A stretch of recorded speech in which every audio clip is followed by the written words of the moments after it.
प्यारे बच्चों, आज की वीडियो में हम दोपहरी कविता पढ़ेंगे जिसके कवि शंकुत माथुर जी हैं। इस कविता में कवि ने ग्रीष्म ऋतु का वर्णन किया है। ग्रीष्म ऋतु में गर्मी की दोपहरी का वर्णन किया गया है कि किस प्रकार समाज के विभिन्न वर्गों पर गर्मी का प्रभाव पड़ता है, कैसे गर्मी के कारण तपे हुए आसमान के नीचे सड़कें तारकोल की तरह जल रही हैं, पेड़ के पत्ते भी गर्मी से मुरझा गए हैं और पेड़ भी कंकाल की तरह हो गए हैं। कवि ने दोपहरी का जो वर्णन किया है उसे आपको अच्छे से समझाने के लिए हम कविता को व्याख्या के माध्यम से समझाते हैं। तो चलिए कविता की शुरुआत करते हैं। गर्मी की दोपहरी में तपे हुए नभ के नीचे काली सड़कें तारकोल की अंगारे सी चली पड़ी थी। देखो बच्चों, यहाँ पर कवि ने गर्मी की दोपहरी का वर्णन किया है कि किस प्रकार गर्मी की दोपहरी में सूर्य इतना गर्म हो जाता है कि तपे हुए आकाश के नीचे तारकोल की सड़कें अंगारों के समान जल रही हैं। देखो बच्चों, अंगारे सी जली पड़ी थी। इस पंक्ति में उपमा अलंकार है। चाह जली थी पेड़ों की भी, पत्ते झुलस गए थे, नंगे नंगे दीर्घकाय कंकालों से वृक्ष खड़े थे, हों अकाल के जो अवतार। तपती हुई धूप के कारण पेड़ों की छाया भी सुखदायी नहीं लग रही थी। यानी जिन पेड़ों की छाया में हम सुख का अनुभव करते हैं वह भी अब जला देने वाली साबित हो रही थी। पेड़ों की छांव में भी खड़े होकर मनुष्य को सुख का अनुभव नहीं हो रहा था, क्योंकि लू चल रही थी, यानी गर्म हवा चल रही थी और पेड़ों की छाया भी मनुष्य को परेशान कर रही थी। पत्ते झुलस गए थे। गर्मी के कारण पेड़ों के पत्ते मुरझा गए थे और नंगे नंगे दीर्घकाय यानी बड़े बड़े वृक्ष पत्तों के बिना कंकाल की तरह प्रतीत हो रहे थे। ऐसा लग रहा था मानो अकाल के अवतार लग रहे हों। देखो बच्चों, जब बारिश नहीं होती तो चारों तरफ सूखा पड़ जाता है और चारों तरफ जहाँ भी नजर जाती है वहाँ पर बिना पत्तों वाले वृक्ष दिखाई देते हैं। तो गर्मी की इस दोपहरी में ऐसा लग रहा था कि बिना पत्तों के ये वृक्ष अकाल के अवतार लग रहे हों। यहाँ पर दो पंक्तियों में उपमा अलंकार है। काली सड़कें तारकोल की अंगारे सी चली पड़ी थी। एक यहाँ पर उपमा अलंकार है और दूसरा नंगे नंगे दीर्घकाय कंकालों से वृक्ष खड़े थे। देखो बच्चों, उपमा अलंकार यहाँ पर इसलिए है क्योंकि सड़कों की तुलना अंगारों से की गई है और वृक्षों की तुलना कंकाल से की गई है, इसलिए यहाँ पर उपमा अलंकार है। जानवरों के लिए जीवन उतना ही प्रिय है जितना इंसान के लिए। जैसे ही कोई इंसान खुशी और सुख चाहता है वैसे ही अन्य जीव भी चाहते हैं। अब देखो बच्चों, कवि ने किस प्रकार दिखाया है कि कोचवान अपनी घोड़ा गाड़ी को आगे बढ़ाने के लिए दुबले घोड़े की गरम गरम पीठ पर चाबुक से वार करता है। तो चलिए देखते हैं कि आगे क्या होता है। एक अकेला तांगा था दूरी पर, कोचवान की काली सी चाबुक के बल पर वो पड़ता था। घूम घूम जो बल खाती थी सर्प सरीखी, सरीखी मतलब समान, सांप के समान, बेदर्दी से पड़ती थी दुबले घोड़े की गरम पीठ पर। गर्मी की तपती दोपहर में दूर दूर तक कुछ भी दिखाई नहीं दे रहा था, लेकिन अगर कुछ दिख भी रहा था तो वह था अकेला तांगा। और कोचवान जब घोड़ा हल्का हल्का धीरे धीरे चलता था तो वह घोड़े को तेजी से दौड़ाने के लिए चाबुक से उसकी पीठ पर वार करता था। अब देखो बच्चों, घूम घूम जो बल खाती थी सर्प सरीखी, यानी कोचवान जिस चाबुक से घोड़े की पीठ पर वार करता था, एक तो वह काले रंग की थी और जब वह बल खाती थी तो ऐसा लगता था कि वह सर्प के समान बल खा रही हो। और वह बेदर्दी से पड़ती थी दुबले घोड़े की गर्म पीठ पर। यानी एक तो तपती दोपहर में सूर्य की तेज गर्मी से घोड़े की पीठ गर्म हो जाती है। कोचवान अपने लक्ष्य तक जल्दी पहुंचने के लिए बिना दया खाए बेदर्दी से उस दुबले से घोड़े की गर्म पीठ पर चाबुक से वार करता है और घोड़ा भयभीत होकर अपने कदम तेजी से बढ़ाता है। अब देखो, भाग रहा वह तारकोल की जली अंगीठी के ऊपर, यानी जो सड़कें तारकोल के समान जल रही थी। घोड़ा उस जलती हुई सड़क पर दौड़ता चला जाता है। देखो बच्चों, आज के युग में कई लोग जानवरों के लिए इतने निर्दयी और क्रूर हो गए हैं कि वो जानवरों के जीवन पर स्वयं खतरा बनकर मंडरा रहे हैं। देखो बच्चों, कई लोग अपने स्वार्थ और लालच के लिए जानवरों का शोषण करते हैं। कई लोग धर्म के नाम पर जानवरों की बलि देते हैं और कुछ लोग भोजन और रिसर्च के नाम पर उनकी जान नहीं बख्शते। करोड़ों अरबों पशु रिसर्च और व्यावसायिक फायदे के नाम पर मौत के घाट उतारे जा रहे हैं। ऐसे में उनके शोषण पर रोक लगाने की जरूरत है, क्योंकि वे जीव भी हमारी तरह एक जीवित आत्मा हैं, जिन्हें हमारी तरह स्वस्थ और जिंदा रहने का पूरा अधिकार है। गरीब वह नहीं है जिसके पास कम है, बल्कि धनवान होते हुए भी जिसकी इच्छा कम नहीं हुई, वह दुनिया में सबसे बड़ा गरीब है। इस तपती दोपहर में एक गरीब व्यक्ति अपने कंधे पर लाठी रखकर ऐसा लग रहा है मानो सुख दुख की गठरी उठा रहा है।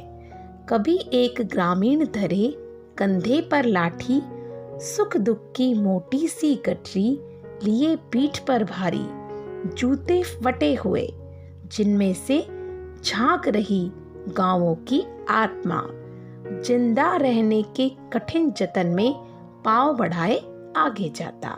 अब देखो बच्चों, यहाँ पर एक गरीब व्यक्ति अपने जीवन को चलाने के लिए धूप की परवाह नहीं करता।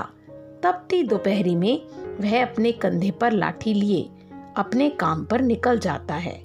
ऐसा लग रहा है कि उसने वह कपड़ों की गठरी नहीं, बल्कि सुख दुख की मोटी सी गठरी उठा रखी है, जिसमें उसे अपनी आजीविका कमाने के लिए कई बार सुख और दुख का सामना करना पड़ता है।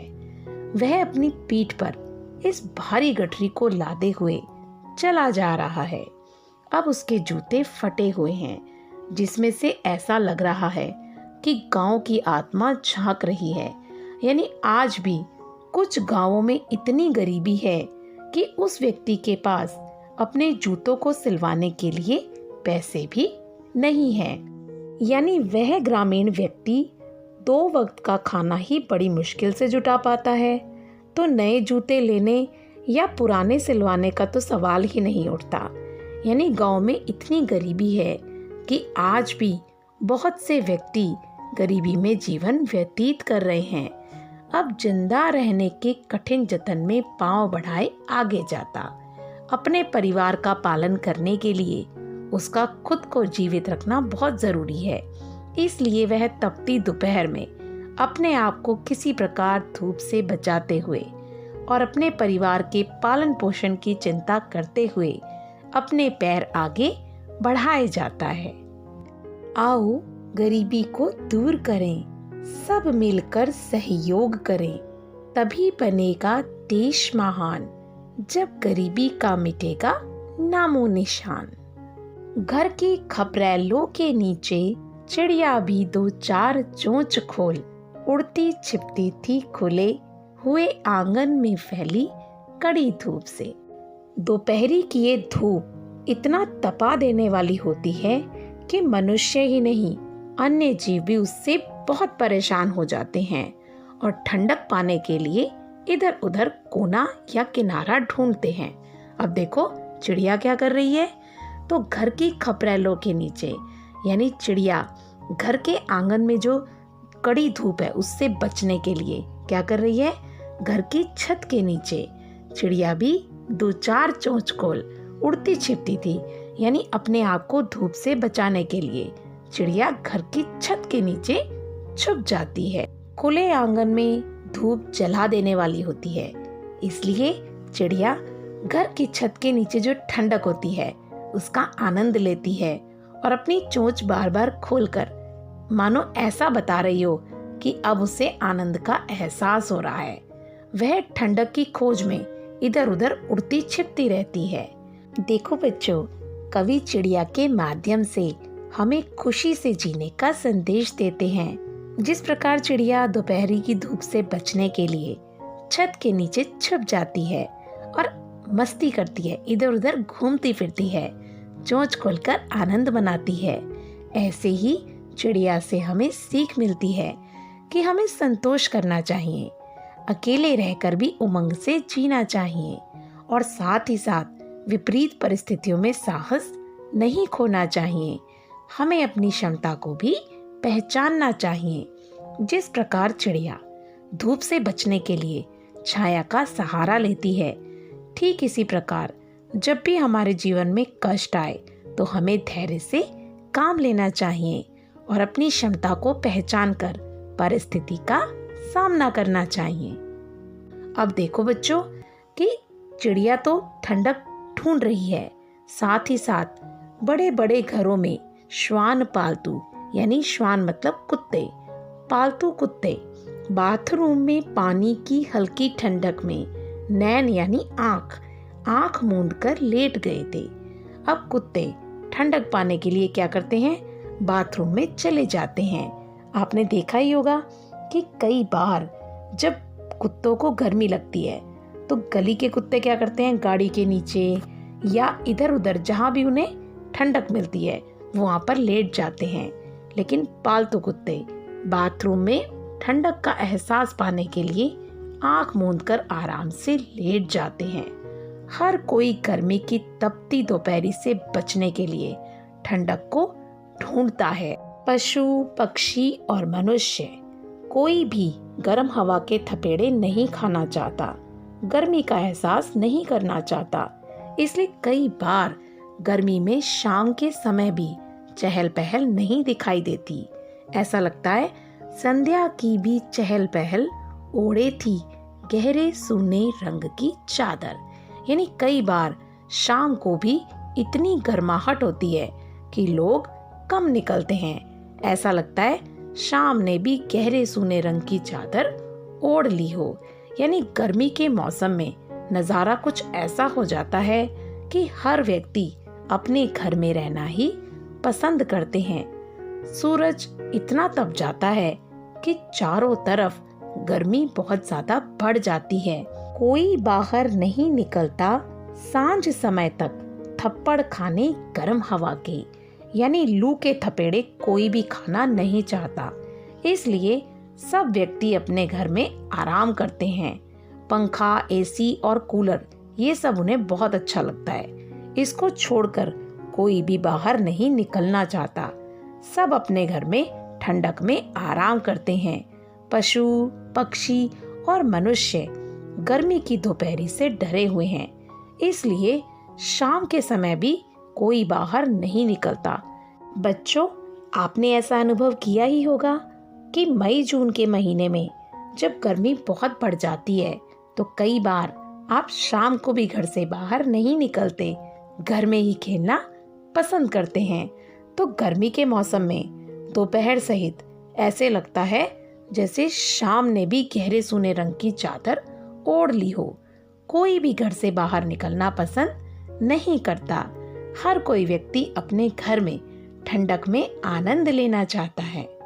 कुछ लोग गर्मियों में प्रमादी हो जाते हैं, आलसी हो जाते हैं, अपने काम को टालते हैं। यह सोचते हैं कि हो जाएगा, अभी तो गर्मी है।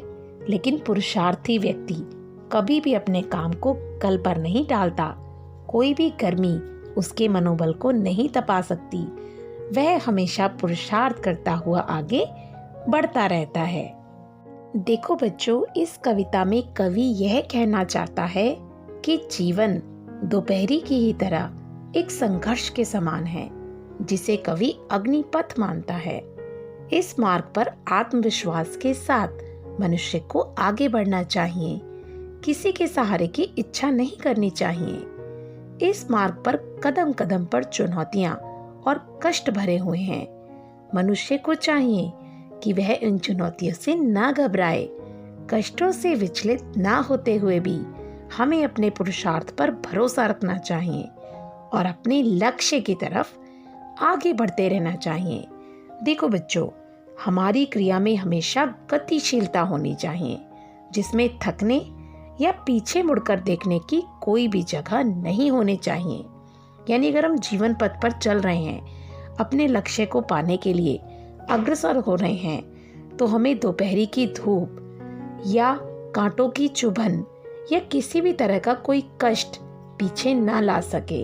हमें सिर्फ आगे बढ़ते जाना है।